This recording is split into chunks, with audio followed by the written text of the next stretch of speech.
Today we celebrate St. Peter Canisius. The energetic life of Peter Canisius should demolish any stereotypes we may have of the life of a saint as dull or routine. Peter lived his 76 years at a pace which must be considered heroic even in our time of rapid change. A man blessed with many talents, Peter is an excellent example of the scriptural man who develops his talents for the sake of the Lord's work. Peter was one of the most important figures in the Catholic Reformation in Germany.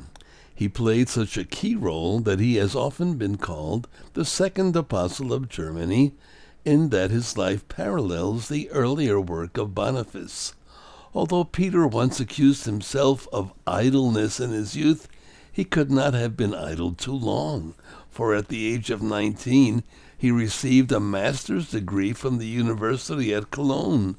Soon afterwards he met Peter Faber, the first disciple of Ignatius of Loyola, who influenced Peter so much that he joined the recently formed Society of Jesus.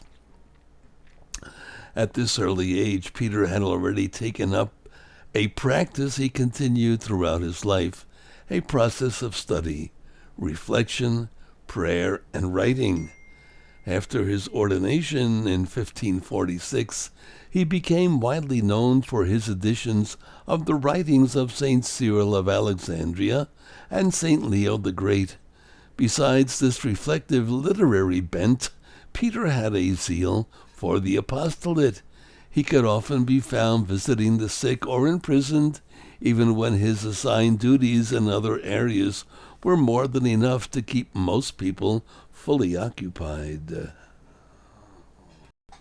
In 1547, Peter attended several sessions of the Council of Trent, whose decree he was later assigned to implement. After a brief teaching assignment at the Jesuit college at Messina, Peter was entrusted with the mission to Germany. From that point on, his life's work. He taught in several universities and was instrumental in establishing many colleges and seminaries. He wrote a catechism that explained the Catholic faith in a way that common people could understand, a great need of that age. Renowned as a popular preacher, Peter packed churches with those eager to hear his eloquent proclamation of the gospel. He had great diplomatic ability, often serving as a reconciler between disputing fashions. In his letters, filling 8 volumes, one finds words of wisdom and counsel to people in all walks of life.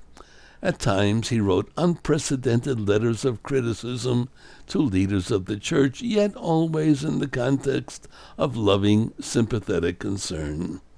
At 70, Peter suffered a paralytic seizure, but he continued to preach and write with the aid of his secretary until his death in his hometown of Nijmegen, Netherlands, on December 21st of 1597. St. Peter Canisius, Peter the Rock. He was a saint, and so can you be. We have to imitate him.